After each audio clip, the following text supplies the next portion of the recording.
Baby Keem. Where is he? Why is he missing? 1,259 days since Baby Keem's last album. 4 years ago, back when the Melodic Blue released, it really felt like Baby Keem was on pace to become hip-hop's next superstar. Not to mention literally having family ties, as you can see by the cover art, being the cousin of Kendrick Lamar. However, after sharing a kiss though in Kendrick's music video, today things have hit an abrupt stop. Why did he kiss him? Can somebody explain that to me? Why did he kiss him? Cousin of Kendrick Lamar. However, after sharing a kiss though in Kendrick's music video, today things have hit an abrupt stop for Baby Keem. Fans watched as he not only went the entire year of 2024 without releasing a single new song, but then, combined with going ghost on social media, despite rumors and plus 110 betting odds that we'd at least see Keem at the Super Bowl last weekend with his cousin, unfortunately that wasn't the case. Damn. Baby Keem was and still is nowhere to be found. So what happened? And could Drake actually be the one to blame? Aside from repost, Drake is not to blame for Baby Keem missing, bro. He was at the Pop-Out show, was it? He was at the Pop-Out show because I've seen RDC. This joke about Kendrick Lamar being the type of guy to disappear after the bus passes on his Twitter account last August, Baby Keem remained silent throughout the entirety of hip-hop's biggest beef, as his cousin put his career and reputation on the line. However, with that being said, Baby Keem still found himself dragged into all of the drama. That shit is only hitting hard when Baby Keem put his pen to it. According to Drake last year on his third diss track. Why would you say that? When you have, like, I don't... Oh my gosh, Drake. Only Drake. Family Matters. Kendrick Lamar songs are only good when Baby Keem is behind the scenes writing them. But let's think about that for a sec. Although, yes, the two have said they help each other when they're in the studio, as almost every artist does. When Kendrick was... Baby Keem wrote To Pimp a Butterfly, Baby Keem wrote Good Kid, Mad City. Baby Keem was like 12 years old. Not only would Baby Keem have been 14 though at the time of To Pimp a Butterfly's release, or 12 when Good Kid, Mad City came out, time when, as fans later discovered, Baby Keem was instead grinding on video games and uploading Nigga name was Hikeezy. Minecraft YouTube videos. Yo, what is up guys, it's Hikeezy HD, and basically what I'm going to be doing is this new series on my channel, which is the survival games. Keem taking a break from Minecraft videos in 2011 to help write Good Kid, Mad City. He real for that, one fan jokes. However, as another user also points out, the funny part is Kendrick has passed down so many songs and verses to Baby Keem. Despite initially keeping their collaborations private, it's now well known that Kendrick has actually helped write numerous songs for Baby Keem in the past, with countless reference tracks having surfaced. Yeah, bro, that song's so fucking fire. As we'll see more in a second, this is just one of Kendrick's multiple ghostwriting examples for his younger cousin. But regardless of which exact songs Drake considers, quote, hitting hard, his bar on Family Matters also showed us something else very interesting. Drake's still clear respect for Baby Keem. Drake's relationship with Baby Keem stems back a lot further than most people realize. Bro, I don't think Baby Keem fuck with Drake, to be honest, because he was literally on the... Bro, him and Kendrick make songs every time they diss Drake. An artist who Keem has looked up to since day one, and Drake has always been a fan, tapped in. Drake's relationship is very interesting. Drake's still clear respect for Baby Keem. Drake's relationship with Baby Keem stems back a lot further than most people realize. An artist who Keem has looked up to since day one, and Drake has always been a fan, tapped in since the early beginning. Damn, I look up to you, like, you know what I mean? So, like, honestly, I'd be like, I look to him like, I'm like, yo, like, any advice I could ever soak up from him is just like, I try to do that, you know what I mean? I think Thug had the best album of the year. Yeah, I actually, between him and Baby Keem, Die For My Bitch, those are my two picks for album of the year. Wow. So you think you know Wicks? So Much Fun was fire. So Much Fun was fire. Alongside Young Thug's So Much Fun, back in 2019, Drake listed Baby Keem's Die For My Bitch as one of his top 2 favorite albums of the year. This shoutout was obviously a massive cosign for Baby Keem, who was only an underground name at the time. 2 years later though, Baby Keem was actually said to have a feature on Drake's #1 hit, What's Next. But for some strange reason, Keem's verse was removed from the final song, although his version would eventually leak. I told you that I was a mess, okay? I get out of bed and get dressed, okay? I think about ways I can your friend. That's something I never confessed, okay? So, with a past history and appreciation for both superstars, has Baby Keem remained in the shadows this past year, simply to stay out of a beef between two rappers that he wants to keep having close relationships with?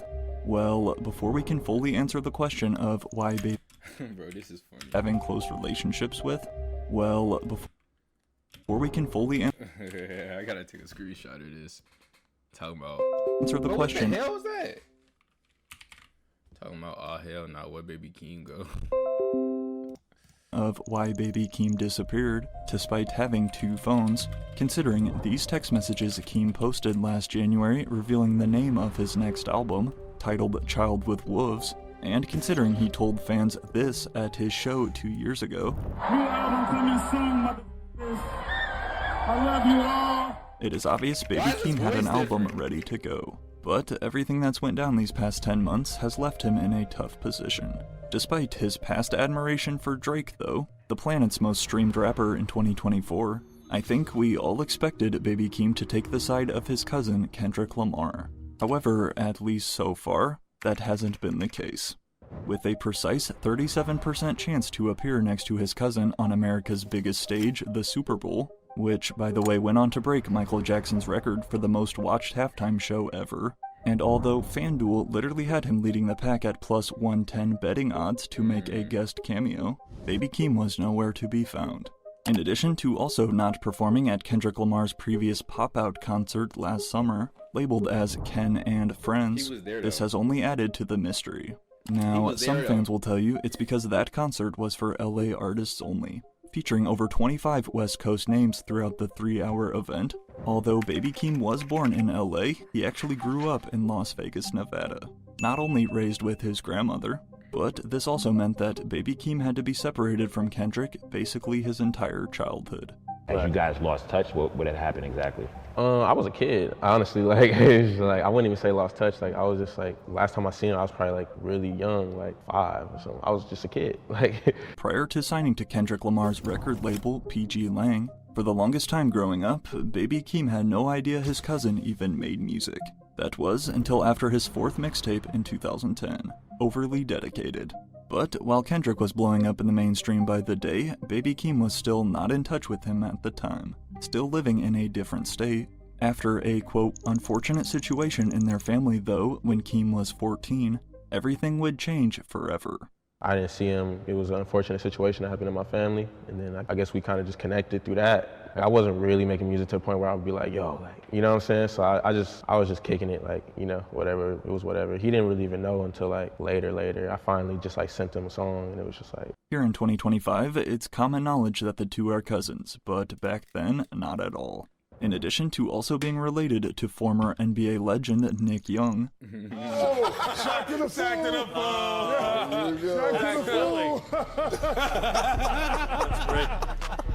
A few years after reconnecting with each other though, Keem and Kendrick began working on music, but not with Baby Keem rapping. Baby Keem, who is instead credited by his government name, Hakeem Carter, would not only land production credits on the Black Panther album, but then also make beats for Schoolboy Q's Crash Talk, including Num Num Juice, J-Rock's Redemption, and Beyonce's Lion King soundtrack, all before rapping with his cousin. However, that's definitely not to say the two weren't working on music. Leaked reference tracks have revealed that Kendrick Lamar has been helping Baby Keem write his songs since the very start.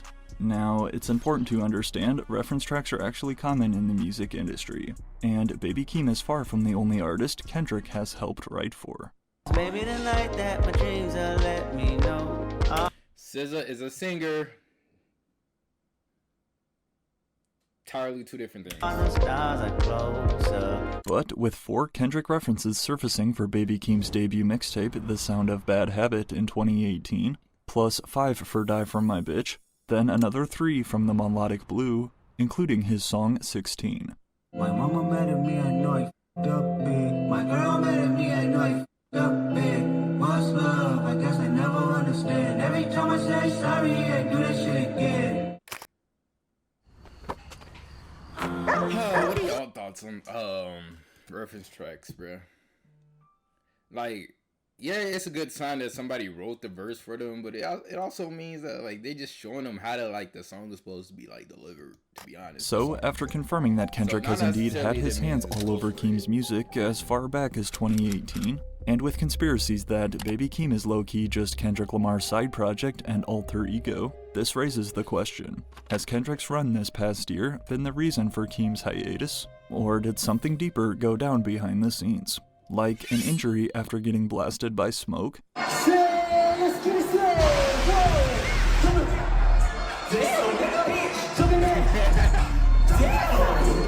Baby Keem was not hurt there, that clip is just too funny.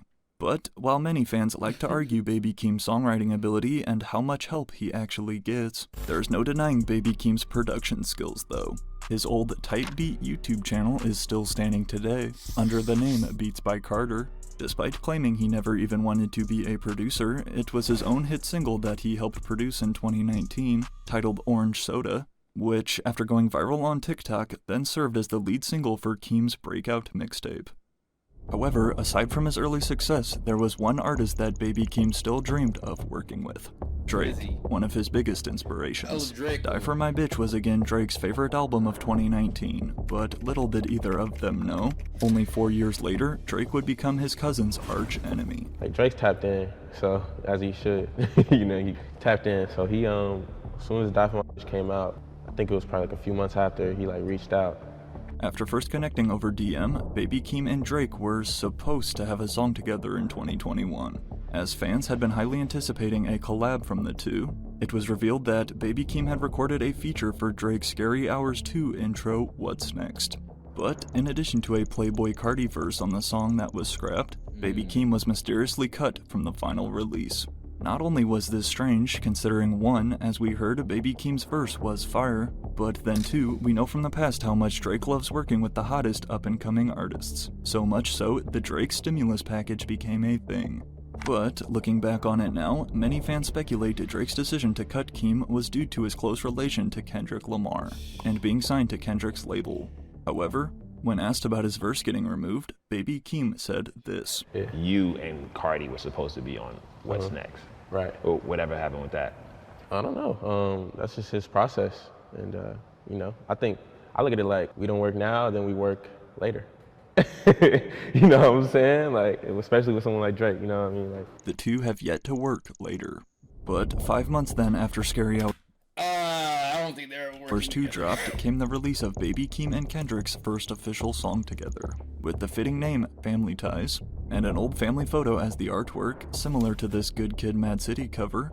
Also to note, Family Ties was released just 1 week before Drake's Certified Lover Boy album. It is highly believed that Baby Keem included a bar about Drake too in their song, right here at the end of his Number 2 DM my bitch. That's cool. I don't ask this why. verse. Number 2 DM in my bitch. That's cool, I don't ask why. The theory goes that Baby Keem is listing Drake as the number 2 second best rapper in the world, behind Kendrick, and is claiming that Drake DM'd his girl, but he isn't phased. It's cool he doesn't ask why.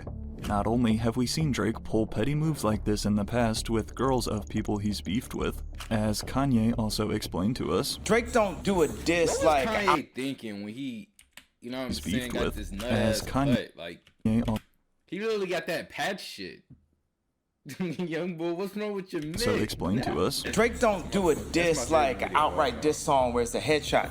He's gonna set it up like war. He's gonna like go and, you know, DM every single girl in your family, every single girl around your family, all your niggas, girl, He's gonna. But regardless of if Baby Keem was referencing Drake here in Family Ties or not, the Grammy award-winning single would appear on Baby Keem's first studio album, The Melodic Blue, in 2021. 6-4, where are the Humvees? We're pinned down here. They're heading back to base. Hold tight. Having co-produced 14 of the 16 tracks himself, following this amazing debut, Keem would then land placements on both Donda 1 and Donda 2. That was when Kanye West still had a decent reputation and wasn't using AI to make music, like I covered in my Hey man, AI is the future. previous video. But then, along with a Melodic Blue Deluxe a year later, Baby Keem would join Kendrick on his Big Steppers tour in 2022, after assisting on the Mr. Morale album. Yet another huge look for Keem, thanks to the help of his cousin. However, then came 2023. One random morning on May 30th, 2023 to be exact, fans were met with a surprise new music video on the PGLang YouTube channel, titled The Hillbillies. This Jersey Club-inspired track was as Baby Keem would post himself a quote, sticky dub, referring to Drake's 2022 track Sticky. It is pretty easy to listen to The Hillbillies and hear the almost identical flow. But what's not easy though, is as one Reddit user states, determining whether or not this interpolation was a troll or a tip of the cap. Bring them girls to the stage, cause somebody's getting paid. They're definitely trolling. Messy, get them girls off the stage, cause somebody's gonna get taken, At the time it just felt like fun, but in retrospect it definitely feels disrespectful, another comment reads. Then, in the fall of 2023... You know what'd be funny if Baby Keem, had something to do with that song? Secretly producing it, secretly writing for it, or something. The duo of Kendrick Lamar and Baby Keem went on to headline Tyler the Creator's festival together, as we can see under the name The Hillbillies. But despite closing out one of his shows that same year, again lying to fans and announcing this... New album coming soon, motherfuckers. Didn't he say that last year too? One fan jokes. As of today, the Melodic Blue remains Baby Keem's only album. And not only that, but as of this video, The Hillbillies stands as the last musical release by Baby Keem. Well, I guess unless you count him literally having one word on Tyler the Creator's album last year. This one single word was all we heard from Keem. As far as we know, not involved with Kendrick's GNX album either. It has now been 2 years since The Hillbillies came out, and almost 4 since The Melodic Blue. Very few artists can take this long of a break and maintain their level of relevance. So, is Kendrick Lamar holding Baby Keem hostage in the PGLang basement?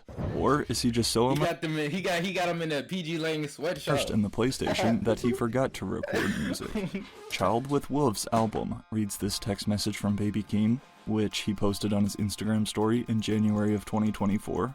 Continuing on to show us potential artwork mock-ups and inspirations for this next project. Then came another post of him texting in the album group chat, where Keem says he wants to finish it.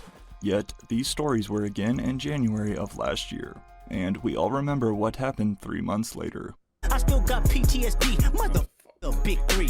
It's just big me, nigga, boom! As a hidden feature on Future and Metro Boomin's collab album, Kendrick Lamar shocked us all by sending shots at fellow superstars Drake and J. Cole. By now, everybody knows the story of this beef. However, what was honestly overlooked throughout it all was Baby Keem. As the younger cousin and essentially apprentice of Kendrick Lamar's, to sit back and watch Kendrick try and destroy one of his idols had to be tough to see. But Baby Keem's family ties run deep. It goes beyond music with me and him. So, whenever I need anything regarding life, and if I need some wisdom, then that's who I go to, That's one of the first people I look towards. As we would later learn, despite not performing at the Pop Out concert last summer, which sparked even more rumors, confirmed by these pictures with fans backstage though, Baby Keem was indeed at Kendrick's show, just hiding in the shadows as he often does. If we're being honest, Baby Keem has never come off as the type of rapper who cares about fame and is out here chasing clout. And while he's never directly stated his reason for taking such a long break, the most logical explanation is due to Kendrick's beef with Drake, causing a major delay in his rollout. Because it really looked like Baby Keem had an album ready to go last year. But, understandably so, is now likely waiting for everything to pass over with his cousin and label mate. And it appears it almost is. Back in September of 2024, 4 months following the release of Not Like Us, fans noticed that Baby Keem's website had been freshly updated. As it still stands, if you go to eerietimes.com, Keem's URL, you are then met with a mysterious message that apparently translates to "The future is eerie" in Morse code. Then combined with Keem's producer Cardo Got Wings tweeting this same quote, speculation has sparked it is related to a new album. What's new? Baby Keem tweeted on January 4th, the only real tweet still up on his account since 2022, with fans again hoping his rollout was finally kicking off. Unfortunately, this remains the last we have heard from Baby Keem. The new Baby Keem album gonna hit like, I don't know what's gonna Are hit. you really like, the last but person to find out? Make sure you like, comment, and subscribe, man. I'm out.